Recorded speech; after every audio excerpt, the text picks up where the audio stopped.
Dia Gwitch, everyone. Kajima Toshif, and welcome back to episode number 147 of the Inline G Flute podcast with me, your host, motherfucking Inline G. I can feel your disappointment, dear listener. I know what you're thinking. You're going, that bastard, he's honey-dicked me again. I was tuning in for a very specific episode and he hasn't delivered. I've seen the title. This is not what I've signed up for. I know a lot of you are thinking that this week is going to be the big Flute Forum special episode. The big scandal, the shock journalism, the tabloid, the news of the day. And unfortunately, it's not. Now, first of all, it's not going to be that kind of episode. It's not going to be shock journalism. It's actually incredibly well researched. I've had to get a lot of sources, have very many things, various things verified from multiple sources over a very long time. It takes a long time to put this stuff together. So, for those unaware, if you haven't seen all the shit show on social media, next week that episode will be coming out. It will be an expose or a... Is an expose the right word? No, it's not the right word. It's going to be an episode anyway on Flute Forum, the recent scandal going around it, the allegations made about Luke Pinella, who runs it, and the other guy, Antonio, and all these things. I've gathered them. I haven't reached out, as of when this episode comes out, I probably still haven't, to Luke and Antonio to put those allegations to them, to let them respond fairly. So I have to do all that first, okay? There's a lot of boxes to tick to make sure I do this as fairly as possible. It's not going to be shock scandal, okay? This is people's actual livelihood at stake here. And there's people who are very upset and very angry about this. You have to deal with it with a touch of delicateness. But it will be coming out next week, come rain or fucking shine. That episode is written. I just couldn't get out this week. I didn't tick all the boxes in the time. And I didn't want to rush it. So, instead, this week, you're going to have to deal with a classic Inline G episode. Another shite-talking episode. I'm sorry. And to be honest, I'm not even entirely sure what the point of today's episode is. If there's going to be a last at the end, if there's going to be a conclusion to this week's episode, we're going to have to find out on the way, guys. You're going to come with me, we're going to get in the car, we're going to drive down the motorway, and we're going to see where we end up. At some point, I'm going to ask one of you to look at the map and see, right, where the fuck are we going here? Because I certainly don't know, and I'm driving. Because I didn't have a backup episode planned. I was hell-bent on getting that Flute Forum episode out. So now that it's a week delayed, I put this one out. And I was teaching a lesson like 2 days ago. This is Thursday, by the way, the day before this episode comes out. I was teaching a lesson 2 days ago with a student online, and we were playing a piece of music. It was actually a Billie Eilish song that I'd arranged for flute. And at some point, she just casually went, oh, this piece feels very red to me, but that particular note there, that feels very yellow. It's like a big strike of yellow. And I was like, oh, interesting you say that. I think you might have musical synesthesia. Now, I've been teaching this wee girl for fucking 4 years now, and I never knew this about her. It never came up in conversation, which I'm actually very embarrassed about as a teacher that I never asked. But she went into the specificity of the colours she saw, how vivid they were, and how consistent they were over time. And I was like, right, you're in the 1%. You've got musical synesthesia. It's clearly that. And it was a topic that I actually wrote a thesis on back when I was in Paris, in French, by the way, in fucking French, en français. I wrote this whole thing. So I played the piece. I'm sure flute players will be familiar with this, but there was a piece of music by the French composer Olivier Messiaen. And Messiaen died in should have checked this, but I think it's 1992. So he's fairly recent. Like people knew Messiaen. People are alive now who worked with Messiaen. And he wrote a piece of music called Le Merle Noir for flute and piano. I believe it's Messiaen's shortest published work. Cracking piece of music. Absolutely fucking love it. And I got obsessed with Messiaen because of that. And then I went down the rabbit hole of Olivier Messiaen, and before you know it, you're away. He loved birds. That's the first thing about Messiaen. I mean the animals, not women. And he wrote a book about it. He documented birdsong all across the world and catalogued it as melodies to play on the piano. It's fucking class. He was such a wee loser, man. It was great. But he had musical synesthesia. And it's also called, which I didn't know this word, in my defense, I'm going to fuck up a lot of pronunciations in this episode because I've only seen them written down, first of all. And when I was researching this, don't want to be that person, but I did do it in French. Okay? So I only know the French words. I know it's a very wanky thing to say, but it is true. Sorry that I'm educated and that you're not. That's a joke, by the way. Unless you're American, it's probably not a joke, but I'm sure here. Live and let live, huh? So, it's musical synesthesia is also called chromasthesia. We are going to get to that later, but Messiaen actually had a set of chords, like specific chords with certain notes in it that he called the les accords spéciaux, so like the special chords. And one piece you'll hear that a lot in is, in my opinion, the best piece by Olivier Messiaen, apart from the Turandot Symphony. My favorite is Quatuor pour la fin du temps, which is Quartet for the End of Time. Unbelievable piece of music. It is heart-wrenchingly beautiful. The story behind it and all is incredible, but it is fucking incredible. And he saved a lot of these éclairs spéciaux for this piece of music. And he described them as like seeing colours through like a stained glass window that you would get at a church. And that's how it sort of displayed itself in his mind. It is a fucking class piece of music. And when you know that information about it before you go in and listen to it, it will change your entire viewpoint on it. So go listen to it. So another composer, by the way, who was, total side note here, another composer who had musical synesthesia, I think you call them a synesthete. That sounds like a slur. It feels like something you shouldn't be calling people, so I'm going to refrain from that. He had musical synesthesia as well. So Scriabin, great composer, Russian, we all know him. He was intensely associated with like sound and color and all this shit going on. So he wrote a piece of music called Prometheus, Poem of Fire. It's like a tone poem for orchestra, piano, and there's an optional choir part in it. Now, in that piece of music, he had an instrument invented for that piece of music called the clavier à lumière, which is like the clavier lumière. It's like like directly translated, it'd be the piano, like the color, not the color, it'd be the lights piano, but it means more like the color piano. There's only one of them ever built. So basically the way it worked was it was like a piano. You press a certain key and like a beam of light would come out in a certain color, responding to that key. Now, Scriabin had very specific colors in mind for which key it was. So I'm going to read them out to you first of all quickly of how he detailed it. So C would be a red, C sharp is violet, D is yellow, D sharp is flesh, in brackets glint of steel. Sounds like a fucking paint for your walls. E is sky blue, F is deep red, F sharp is bright blue, G is orange, G sharp is violet or lilac, A is green, A sharp is rose or steel, and B is blue or pearly blue. One thing I've always wondered about is enharmonic equivalence. I should have researched this. I'm just clicking this now. Because to me, the color of A sharp is not the same color as B flat. Personally. But anyway, that's an episode for another day. It's too late to research this again, lads. It has to go out in fucking 12 hours. So when you reorganize the notes, instead of going up chromatically, C, C sharp, D, D sharp, you do it in a circle of fifths. Then things start to make a little bit more sense. Because as you go through the circle of fifths, the colors start to blend into each other as a spectrum. So what I mean by that is if we start at F major, or F in general, the key of F, or the note of F in this case, is deep red. We go up a fifth, you get a C, then it becomes red.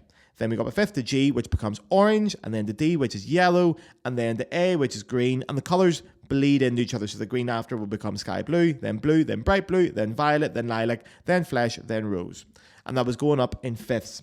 So this very thing is why scholars will argue quite a lot that Scriabin didn't actually have musical synesthesia, because it's too specific and it's too organized.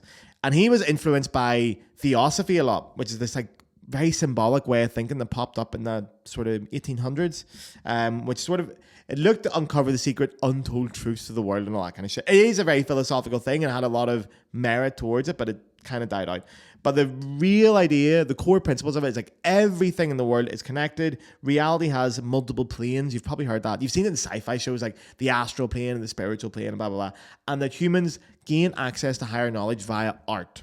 So that is a podcast for another day, because that is a brilliant fucking topic. But for now, in it, they do talk about colors contrasting to certain states of consciousness or certain energies. So, for example, they put red as being the color of desire, and orange is the color of pride, and yellow is the color of intellect, and green is compassion, and blue is calmness or tranquility, and blah, blah, blah. So Scriabin was mad for all that. Loved it. And I imagine a lot of his colors got inspired by that. So whether he really did have musical synesthesia, we'll probably never know. It'll never be debated, because it doesn't present itself the same for everybody. So if we're going to look at describing what musical synesthesia is, we look at synesthesia as a word on its own, without the music. Because synesthesia is an umbrella neurological condition in which stimulation of one sense automatically and consistently triggers another. So, bit of etymology here in this one as well, which I love. It starts with the word syn, S-Y-M, which is Greek for together. Also can be sim, S-Y-M. So that's putting two things together. So synthetic is where you combine multiple things to simulate another. A symphony is a combining of sounds. Synesthesia essentially sees two different senses overlap. So there's two things that you need to define synesthesia. One, it has to be involuntary, so it has to happen without you thinking about it automatically. And secondly, it needs to be consistent. It needs to be the same stimulus, always producing the same response. Now, it's been about for a long time, and people have noticed it for a long fucking time. Pythagoras, who I did an episode on a long time ago. I think the episode's something called Sexy Maths Teachers or something like that. Great episode. I should really name my episodes better because I give them these stupid fucking names all the time. It's impossible to find an episode when I'm trying to describe it to someone. If someone can find it, let me know. But Pythagoras had a lot of connections between music and numbers. And that kind of got the ball rolling about connecting different things. So synesthesia, it developed, but it didn't get its own word until, a long time after. But in the 1800s, it got a word. It didn't get the word synesthesia, but it got its own word. So there was a fellow called George Tobias Ludwig Sachs. And in 1812, he had the phrase of saying, he was writing a dissertation. He was a doctor studying medicine. And in his dissertation, he said the phrase, coloured ideas had came to him. I was like, man, that's what happens to me after I drink 7 pints of Guinness. I get coloured ideas all the time. You want to be careful of those fucking coloured ideas. That also sounds like a slur, doesn't it? I don't mean it that way, you know it. But chromesthesia got its first description around that time. So now that we know, so we know synesthesia is 2 senses. Chronesthesia is between colour and sound. So it's a form, or musical synesthesia, it's a form of synesthesia that the 2 stimuli are colours and sound. So in 1848, there's a fellow called, great name by the way, Charles Auguste Edouard Cronaz, give it its first name. Now, he had a really cool way of thinking about this, because at that time, if you were colourblind, the word for it was, let's see if I can do this now, chromatodysopia. Chromatodysopia. There we are. Fuck. I think he used to play for Chelsea. So he saw the idea of musical synesthesia as essentially the opposite to color blindness. So he gave it the name hyperchromastopia. So when color blindness was chromadystopia, whatever the fuck it is, the musical synesthesia is essentially the perception of too many colors. So he gave it the word hyper in front. Thank God we don't use those words anymore, because I can't fucking say them. Now, in 1881, we got a new term for it, and it was called coloured hearing. That term, by the way, is still used today in some circles. We really shouldn't. I feel like that's something... I feel like that's something people of a certain generation will be saying, and they don't mean synesthesia when they're talking about it. They mean when a black lad hears something. Coloured hearing doesn't sound right. Let's not use it. But that term came up with 2 people called Eugen Bleuler and Karl Bernhard Lehmann.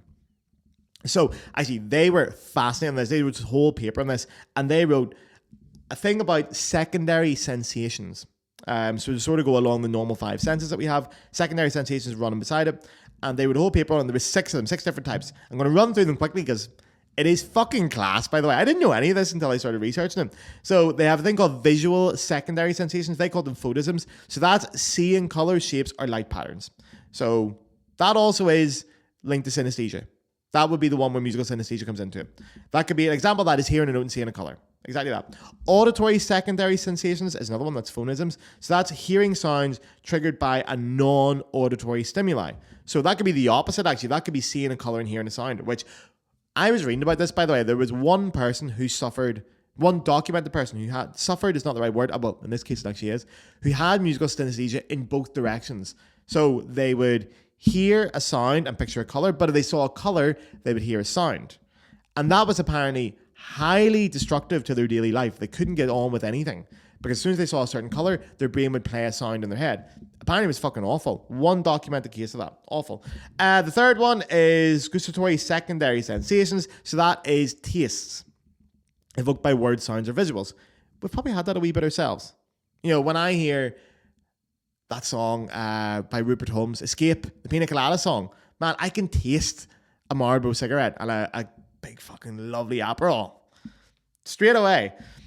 Also, when you say, like, tasting metallic, when someone talks about metal a lot, you can say, oh, I can taste metal. You can't really taste metal either. You know what I mean? So it can be triggered by other things. Next one is olfactory secondary sensations. Man, I actually wrote these out fucking phonetically. Smells triggered by other sensory output. That's, a classic. So I've actually heard people say this exact one, and you're going to think I'm mad for saying this, but some of you will be nodding your heads when I say this. The numbers, certain numbers, have a smell. if anyone relates to that, please hit me up, because I've had this conversation in the fucking pub before that people say numbers of smells. Tactile secondary sensations, so that's feeling on the skin. So that's hearing a sound and feeling something. Okay? ASMR. We'll get to that later. And then there's the pain or visceral secondary sensation. So certain sounds will make you feel a certain way of pain. Perfect example, nails on a chalkboard. It can actually give you a physical reaction. Okay? So anyway, more information or more research came about a lot later on all this. So everything to do with musical synesthesia was so fucking early on. There was a long period of time, sort of the late 1800s, early 1900s, where it was just dropped. People moved on with it and nobody was doing any research. Then in America, it came back. So we had another look at it. I don't mean we as Americans, I mean we as humans, because I'm not an American. Thanks be to God. Now, before I tell you where it all went and we get to the juicy center of this podcast. Is that really? I give you 3 seconds of fuck all there to say juicy center. I'm sorry. Before we get to the bollocks of this podcast, I am going to interrupt my lovely flow state that I'm experiencing right now because I need money. So, regular listeners, skip ahead a minute or two. You know what the crack is here. But if you're new around here, lend me your ears for just 1 little minute. The Inline G podcast is free. And it will always be free. That is a motherfucking guarantee. However, if you wish to donate to the podcast, you can now do so through the Patreon on the screen. Now is the address. And for the listeners, it is patreon.com/the Inline G Flute podcast. Listen, guys, this podcast comes out every single fucking Friday and has done for 147 weeks. It will continue to do so. I love making this podcast. It is wonderful. It is so free and artistically. It gives me such a sense of purpose and meaning. I adore it. It takes a lot of my fucking time up, writing these episodes, putting them together, editing them. I do this all on my own. This is a 100% independent podcast. Also, there are no sponsors in this podcast, nor will there be. Sponsors, when they try to come on, they try to dictate what I can and can't say. They try to influence the content a little bit, try to remove political things, maybe swear words, etc., etc. They can go fuck themselves. Because if I start doing that, you're not getting the podcast that you want anymore. So, instead, you, the listener, keep this podcast funded. It is 100% listener funded. So, if you can afford it, lads, the Patreon costs $5 a month. You get 4 episodes a month. So that means if you saw me in the pub at the end of the month and you went, fuck, I've listened to all 4 episodes, it cost me nothing. I'd love to buy you a pint, Garrett, to say thank you. This is what you're doing. You can also sign up to the Patreon and unsubscribe straight away. So you only just give me a one-off $5 donation. These patrons and the people who give me those one-off donations are keeping this podcast alive. It wouldn't be anywhere without you guys. The fact that I can make money off this podcast and dedicate time towards it without having to cancel other work, it's amazing. So thank you all so much. If you can afford to do it, it is just £5 a month, guys. Like, you pay way more than that for fucking Netflix, especially if you listen to every episode. You're getting 4 hours of entertainment a month, tailored to you, for fucking £5 a month. It's great. And it's going straight into my pocket. It's not going to some fat cat in Washington. Great if you can afford to. Amazing. But listen, if you can't afford to, a lot of us can't. Times are hard. That's grand. Someone who can afford is paying so that you can listen for free. You will not get any more content if you sign up to the Patreon, because I really do believe it should be for everybody. So it's a system based on kindness and soundness. Thank you very much. Now, before we go into modern studies, and we're going to try and wrap this up in the next 12 minutes, time me. I do want to go into a little bit of how fucking class the brain is, because this is part of the research and part of the rabbit hole I was down at 3 o'clock 2 days ago in the morning, about how complex the brain is. So I'm going to try and summarize this. I've done a little bit on this. My old teacher back in Cardiff at Royal Welsh, Roger Armstrong, he was fascinated by neurology. So we did a lot of reading on this, and we went to a lot of seminars from the neurology department at Cardiff University. So there's a lot of information up there. There's an open tab at the back of my brain there with a lot of this in it. So I just had to top up the knowledge. There's 2 hemispheres to your brain. So you have the left hemisphere and the right hemisphere, and they're connected by a thing called the corpus callosum, which is basically letting them communicate between them. Now, this is going to be very, very oversimplified, and a lot of you have probably heard this before, but the left-hand side of your brain is responsible for language, logic, and analytical ideas, while the right-hand side is responsible for spatial awareness, creativity, and facial recognition. That is a very, very simplified way of putting it. In reality, both sides do communicate with each other. There's a lot of overlap, but it's the general idea to give you something to visualize it with. That is it. Okay. So left-hand side is logic, right-hand side is creativity. You've probably heard that before. Okay. Now, in each independent hemisphere, there are 4 lobes to each one. So You have the frontal lobe of each one, which is responsible for decision-making, personality, voluntary movements, etc. Very, very active in the way it responds in the brain. It's essentially like the control center of your brain, frontal lobe. Then you have the parietal lobe, which is the top middle part of your brain up here. That's responsible for touch, for temperature, for pain, spatial awareness, things like that. That is where your brain sort of get an idea of what's going on around it. Okay, so spatial awareness. That is the part that seems to be missing the most fucking German people, because I bump into them everywhere I go. The third part is your temporal lobe, but that's side down here, down near your ears. That's for hearing. Obviously, it's beside your ears. Best place to put it, isn't it? Understanding language and also memory, which is linked to a lot more deeper things within the brain, but it's generally there. So that's generally responsible for processing all kinds of sound and attaching meaning towards them. And then you have the occipital lobe, which is right at the back, as far as I remember. I didn't write this down. I think it's at the back, and that's essentially responsible for vision. So it's everything that comes in through your eyes. It gets processed through that lobe and sent down to the brain for other things. Now, all the stuff we talk about with chromesthesia or musical synesthesia happens in this part, the occipital lobe, okay? So inside each lobe, and I'm not going to get any more detail this, inside each lobe, there are specialized visual areas. And they generally have a name of like V something. So you have V1, V2, V3, V4, and V5 in your separate lobes. Now, in the occipital lobe, V1 is for your primary visual cortex. So that's fucking seeing the edges of something or seeing how something is contrastingly different to something else. V2 and V3 are for processing that immediate information. Then you have V4, which is for your colors and your form processing. And then V5 is motion detection. So V4 is part of that pathway that helps you get colors and shapes and objects. Damage to V4 will cause things like losing your color perception, which is a fascinating thing. So if you damage that specific part of your brain, you'll lose the ability to perceive colors in some ways, but it will not affect your vision in any way whatsoever. It just means the information isn't getting back to be processed correctly. Mad. And that damage can be done by like a stroke can cause that. Even actual head trauma, like getting whacked in the head by a big fucking club or a coconut. In that tiny area, that can cause all kinds of issues for seeing colors. It could actually be so extreme that you only see grey for the rest of your life, but it's not quite like color blindness. It's fascinating. So all of the business we're talking about today is going on in V4. So basically, if you think of your brain like a big fucking company, like a big business, McDonald's, is that a good one? No, let's not use McDonald's. I'm trying to think of a good example. Can't think of one. Anyway, company. Your two hemispheres are like two branches of the same company. Your lobes are departments within those branches, and the V4 would essentially be your wee specialist in that department. Okay? Brains are mad. They're class. It's great to understand it. Go down that rabbit hole. Trust me, you won't forget it. Now, anyway, as I said, there was a big gap in synesthesia study. And then you fast forward to the 1980s, and along comes a fella called Richard Kitovich. Now, Richard's done some fucking amazing work, and his work is still kind of considered the leading in this area. So in 1989, he publishes a book called Synesthesia, A Union of the Senses. Now, it is the first major scientific piece of literature on this subject. And it argues that synesthesia is not only real, but is neurological and measurable. So suddenly synesthesia isn't this little quirky anecdote or artistic flair that certain composers have. It's a real thing. It's neuroscience. So he studies it in many, many, many forms, chromesthesia being one of them.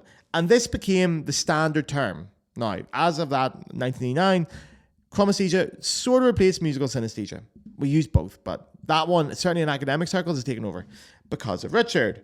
But it's basically, again, sound to color synesthesia. Now, according to him, he says chromesthesia is something like fireworks. Voice, music, and assorted environmental sounds such as clattering dishes or dog barks trigger color and firework shapes that arise, move around, and then fade when the sound ends. Sound often changes the perceived hue, brightness, scintillation, and directional movement. Some individuals see music on a screen in front of their faces. Again, other bonus fact in this one, sound has other synesthesias. So frisson or goosebumps, that is a type of synesthesia. That is where one stimuli responds with another stimuli in your body. So hearing certain sounds gives a physical response. You hear the end in Beethoven 9, you get all oozy, woozy, goozy in the middle. That is Synesthesia. It's a physical effect from music. Generally, it's the music at all, and getting any kind of emotional reaction is, technically speaking, a form of synesthesia. A similar one, as I said earlier, ASMR, autonomous sensory meridian response. That is where a soft sound in your brain triggers like this tingly, relaxing feeling in your body. It's fucking class. Now, in the 1990s, we started to do tests for synesthesia and try to do objective tests from research. Mainly consistency tests, so to make sure that the same color associations are being made over time, and the reaction time, okay? Now, there's a fellow called Simon Baron-Cohen, and he demonstrates that synthetic experiences are stable and testable and helps legitimize the field in mainstream psychology. So he really pushes this forward to the point where we're all talking about it. And nowadays, you can test very easily for synesthesia. In fact, you could probably do it at home. We're going to get to that in a minute, but you could do it. You could do it now. You could go and find out if you had it right now. Because there is a couple of things about it. Some people think they have it, but they don't really have it. So we're going to talk about it. There is the main thing that you would do if you went to a doctor or a specialist would be a consistency test. Now, that's the most widely used method, and how it works is you're played a set of notes or sounds. It can also be chords, or it can be certain timbres or colors. I even use the word color there without realizing, you know what I mean? Musical colors. Fuck, there you are. There's a bias coming in.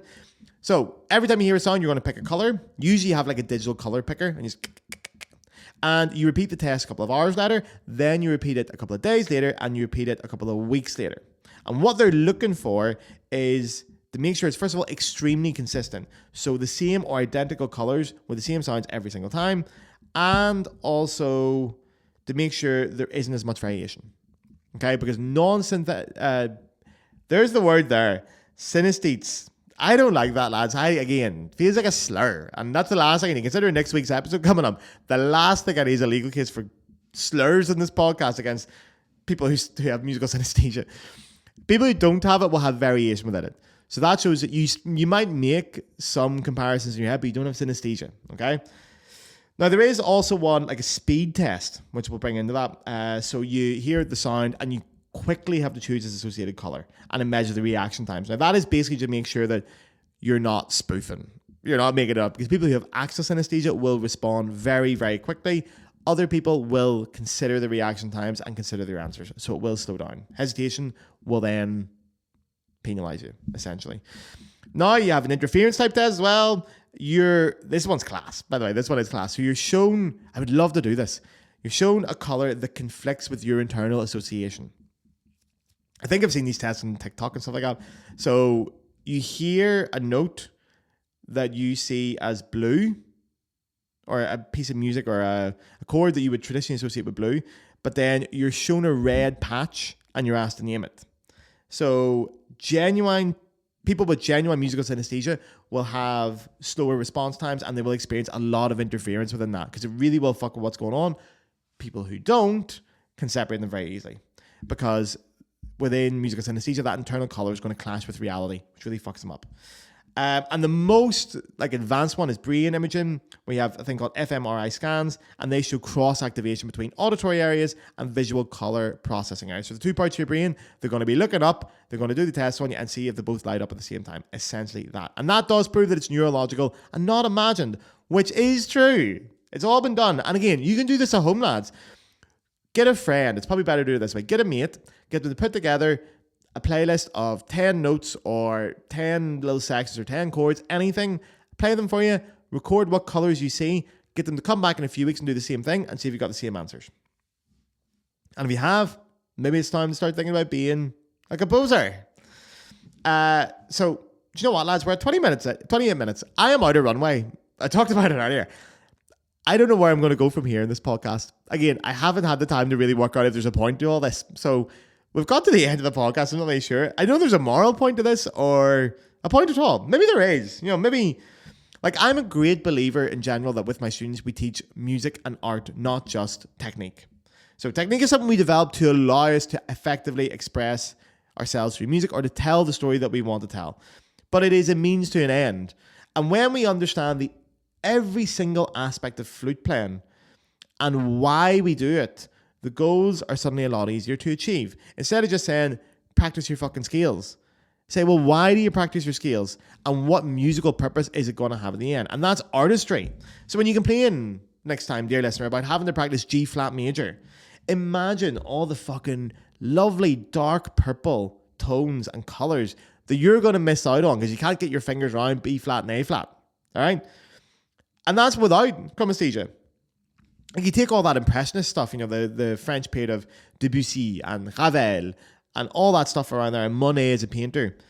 It's such a unique color. When you hear a piece by Debussy, it's such a unique color. It's so vivid, you can almost fucking bite it. You can almost rip it off and chew it when you hear Debussy's music. You can feel the fucking, it's got that thing. And it's because of the keys. They have a genuine effect. It's because he writes in fucking D flat major or G flat minor. They give you this fucking, And it wouldn't work if he's transposed Debussy's music to another key. It doesn't have the same color. It's still great music. It doesn't click in the same way. So when you get that and you understand that you're not just practicing because it's got a load of flats in it, it's because it has a flavor and you want to fucking taste that flavor, then you have to go practice G flat major to get your fingers around it so you can go and play purple.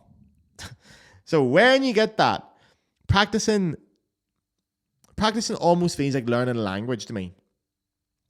It's my best comparison in general, actually, when it comes to music. As someone who's spoke or learned multiple languages now, learning music and learning the technique of playing an instrument and how to express it, it is identical almost to language. And that is a podcast for another day because it's 100% the best analogy I've ever had. So anyway, do you know what, lads? Go and have some fun with some colors. Go think about it. Go get stuck into it. Maybe do a wee test. If you have musical synesthesia or you believe you have, please fucking get in touch with me. I would love to hear about it. I would love to hear your experience of it and what you see. I might even put together your responses and see if they're consistent with other people. Maybe you've got the same with a Scriabin. Who knows? So go and enjoy it and let me know. And until then, until next week's episode, I am away off now for a big giant Aperol Spritz and a deck of cigarettes. So, slan lads, free Palestine. See you next week.